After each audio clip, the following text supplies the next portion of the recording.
Welcome to 9 Bob Note with Paul Isles-Rush and Ken Moss.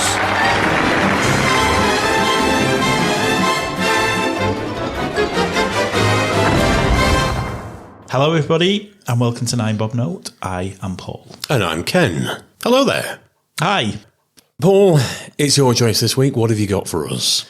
Well, as you may be aware, Ken, this weekend I am celebrating my birthday. Good grief. In 33 years, I've never... I thought I'd mention it. So we have had a bit of a discussion. We thought what we could do when it's around about our birthday times is do the birthday honours. What are the birthday honours? Or the birthday honours? Yeah, Hashtag. Continuing the theme. May gay. The birthday honours are essentially, it's just going to be where we get to pick somebody who we're going to celebrate as like a gay of the year kind of thing. Splendid. So I guess because this is the first time we've done it, we just got free reign, and it's our podcast, so we can do whatever we want. Basically, I think that's how it should run. Excellent. So, who is our first in the Queen's birthday on, or the Queer's birthday honours? What a Queen works just as well, really, doesn't it? Yeah, yeah. Either way, we're fine. I'm a little bit trepidatious about this because obviously your birthday isn't too far away. I feel I'm maybe stealing yours. I think I know who this is going to be. Go on. I am going to nominate this year Russell T Davies.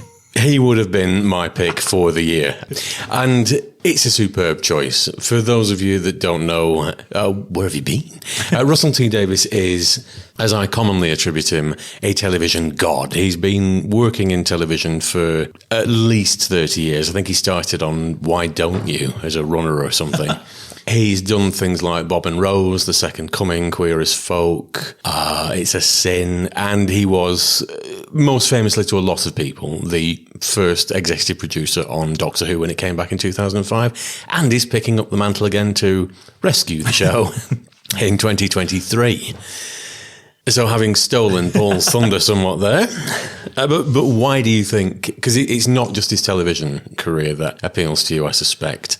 No, I mean, obviously, from the LGBT perspective, he, as you said, brought us Queer as Folk, which we have discussed at great length, and is one of the shows that really started to change attitudes about gay people, about LGBT people in the media, and on screen. Some of the things that were in Queer as Folk are the kind of things that you do now see in quite a lot of things. Yeah. But at the time, you'd never seen anything like it.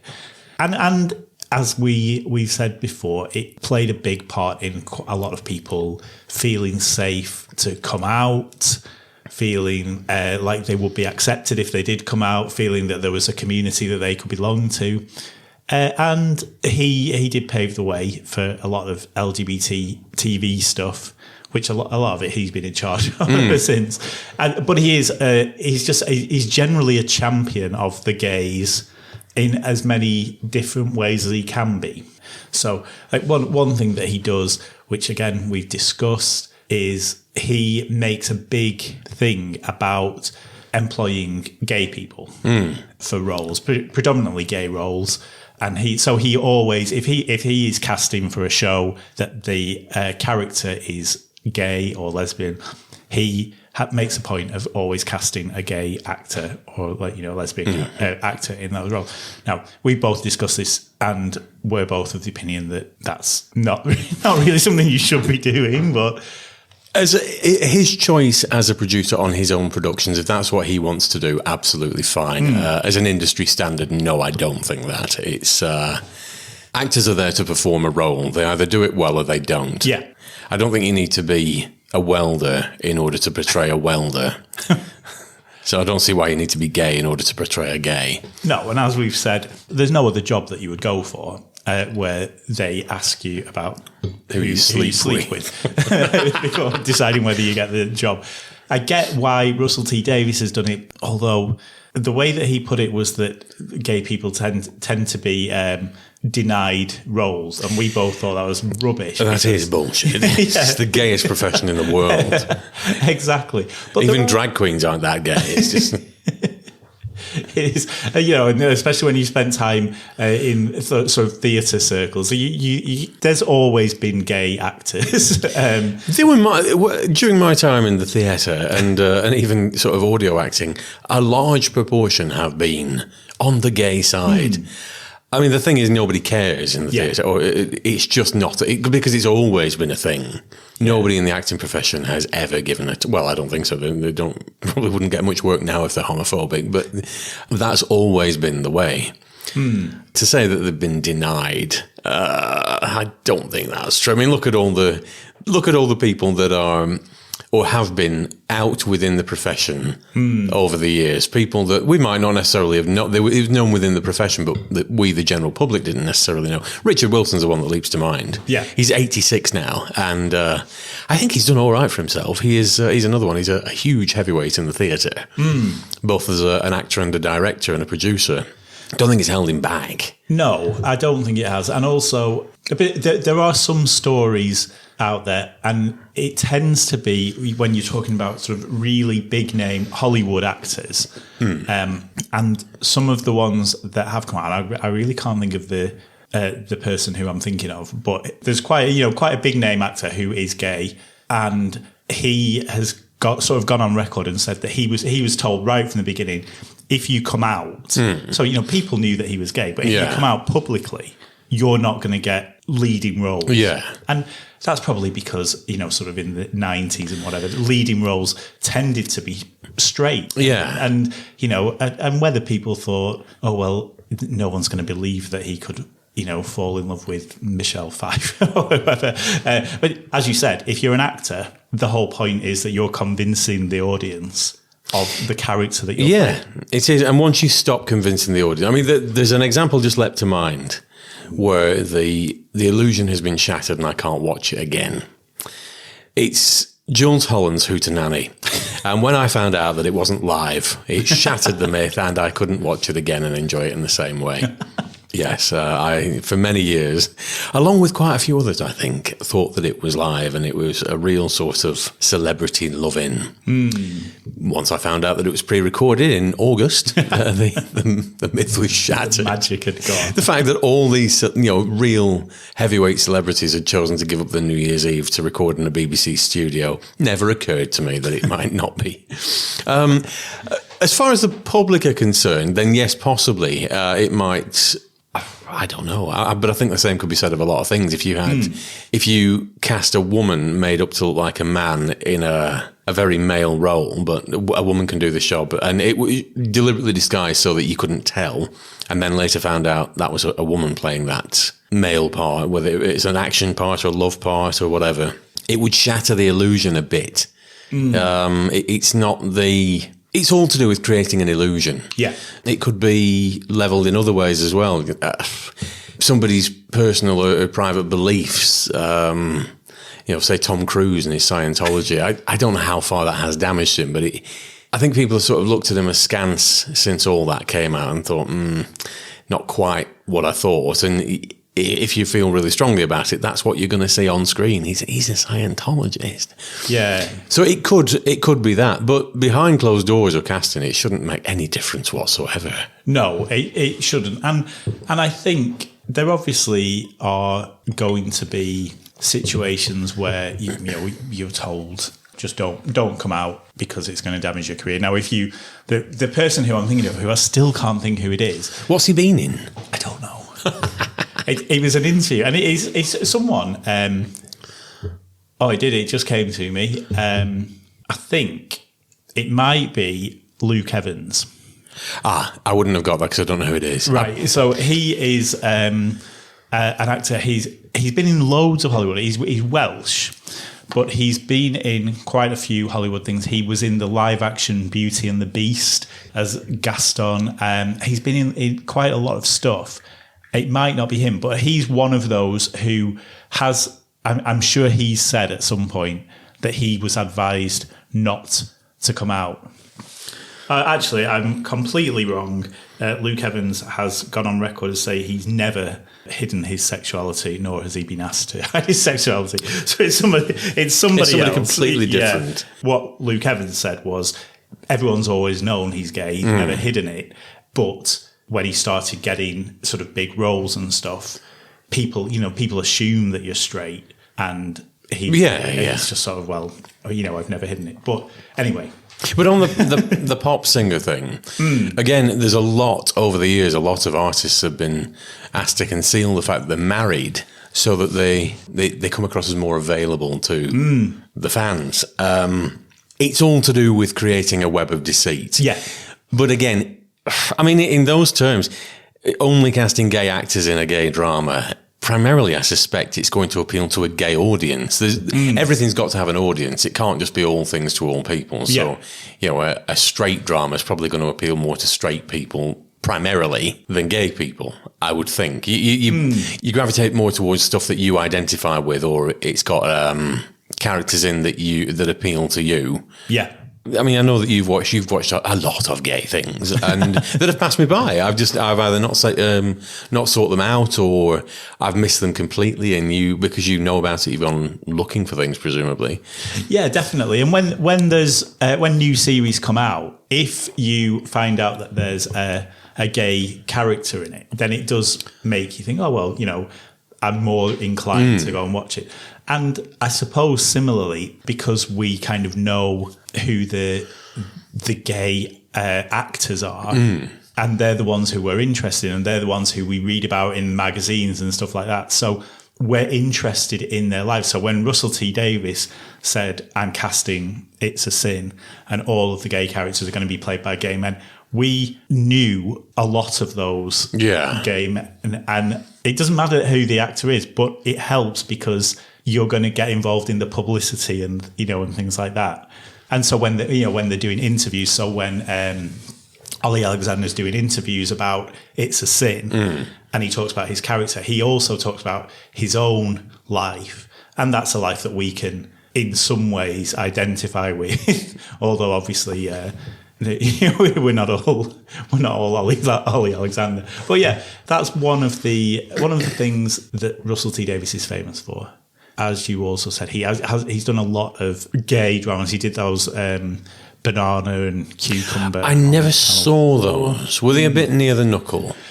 I think because they were they were supposed to be almost like a follow-up to Queer as Folk. And one of them, I can't remember which way round it was, Cucumber, I think, was it was supposed to be like the people who'd been in Queer as Folk, or that generation of gays, sort of what they were like, I don't know, 10, 15 years later. So they were in their 40s or, sort of late 30s.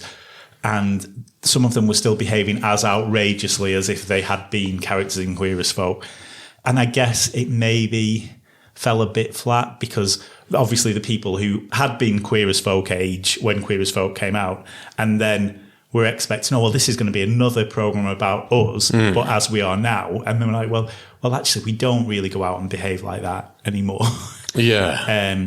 And it had the other one, which I think was Banana, was focused on the sort of the younger generation of characters who were in that group. So it was a bit more youthy. It was fun. It was well made, and it did go a little bit. Sometimes Russell T Davies can sort of veer towards the explicit. Well, yeah, it was. There were a few explicit bits, but also some of the stories were a little bit ridiculous. Ah, right. But then he wasn't making a soap opera or a documentary. It was a drama. So it's a 6-part drama where people just sort of go out to a club and meet someone and then have a one-night stand and then don't see them again and then do that every week for 6 weeks. Nobody wants to watch that. So, they had to start putting in some perhaps silly, slightly unrealistic stories. But who wants to watch realistic stuff? Oh, no, you don't. You watch TV for escaping. I think the time that you start breaking the wall is when somebody behaves in a manner that's so off kilter that you think, I just can't identify. I can't ever see this as a situation where there'd be no repercussions, or they just do something completely awful and then everyone would be like, oh God, I'm really sorry for what I did. Oh, well, that's all forgotten then. And in those scenarios where they happen and then they're unrealistically forgotten, not something you do, but there's been a storyline in The Archers recently where there's a half-brother and sister, and she's an alcoholic, and he was due to go off to university, and in the latter stages of her alcoholism, just turn around in an argument and say, we've never wanted you, cuckoo in the nest. You're not even part of this family. Been with them since birth. And he went off to uni and there were floods of tears and all this and the other. And he's come back for Christmas. And there was hints that, there'd be this reconciliation. I'm really sorry, bro. And as he's leaving, he turned around and said, who said anything about forgiving you? I've put on an act for the family, but you've literally said something unforgivable. And you wouldn't. It's just, if somebody turned around after living together for 20 years or what have you, as siblings, and they turn around and say, well, you're adopted. You're not my brother. That's going to rip through you like a knife. And it's not realistic that a coffin of spit and all forgiven now. It's not. Yeah. So a bit of a tangent there, but no, those are the scenarios where the illusion shatters. We've got a little way off Russell T Davies. We have. In fact, I think we talked more about Queer as Folk in this episode than our Queer as Folk episode. Yeah. The one thing I've got to ask you while we are dancing around this one, did Queer as Folk have any influence in you coming out, or did it stir anything in you that hadn't been there before to nudge you along the road? I think probably a little bit. It probably gave me a little bit more confidence. Not that I was on my own in going through it, but when I was at university, the only sort of real exposure that we had to gay people was the LGB Society, and they were a collection of very Yeah.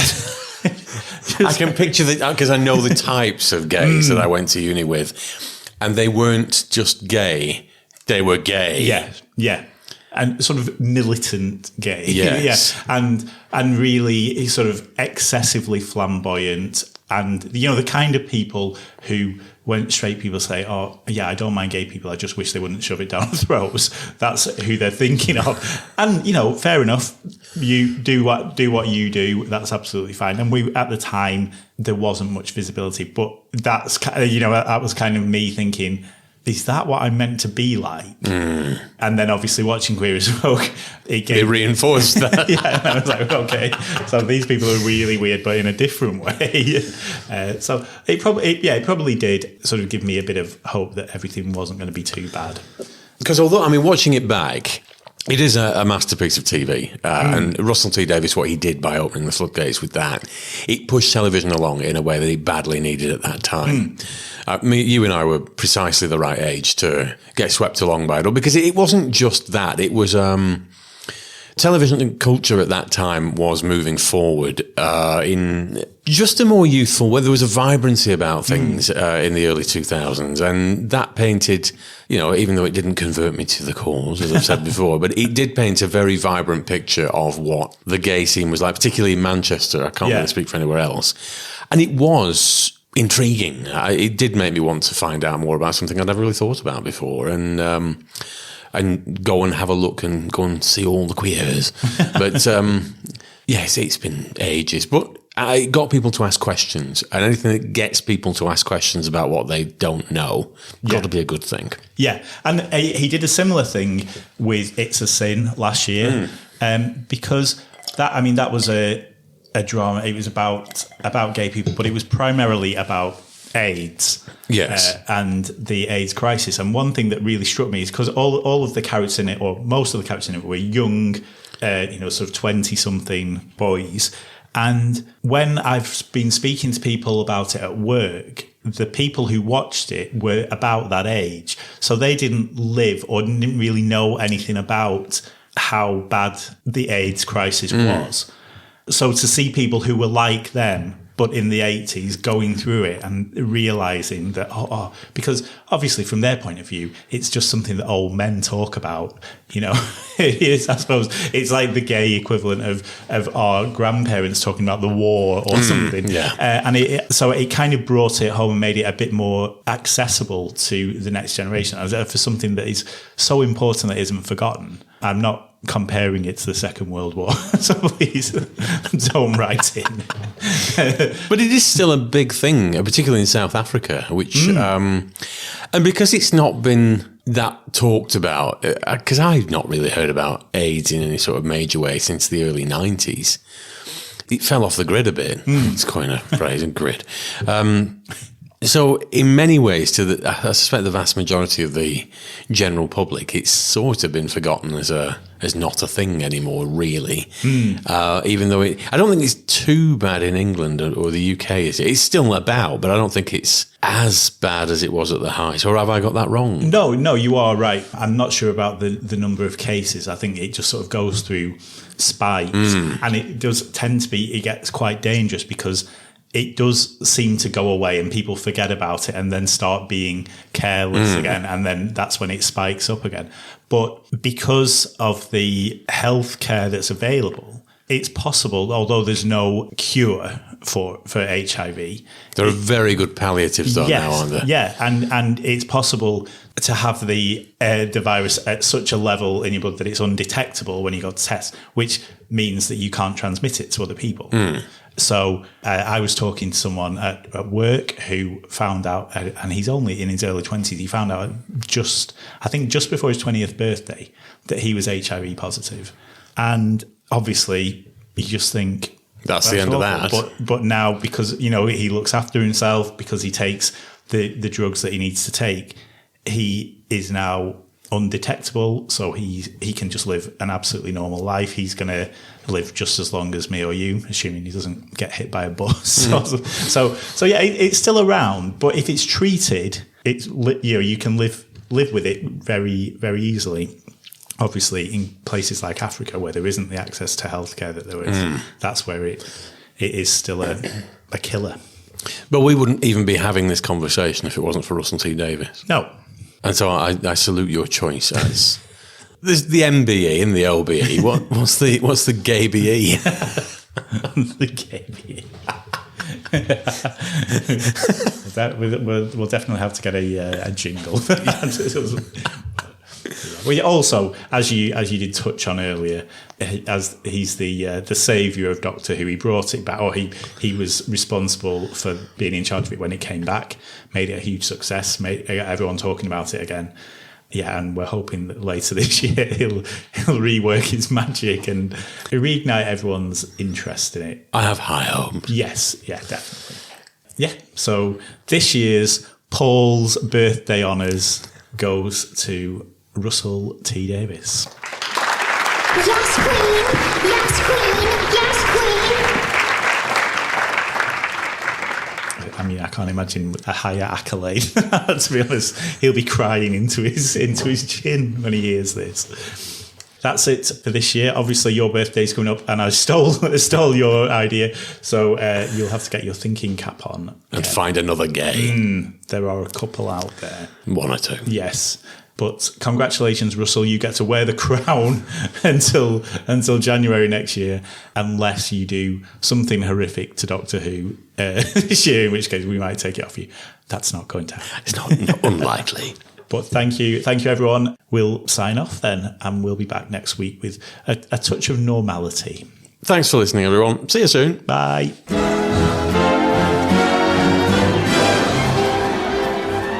Nine Bob Note featured Paul Isles-Rush and Ken Moss. Title music was by Mark Shyman, and the programme was produced by Maverick Productions.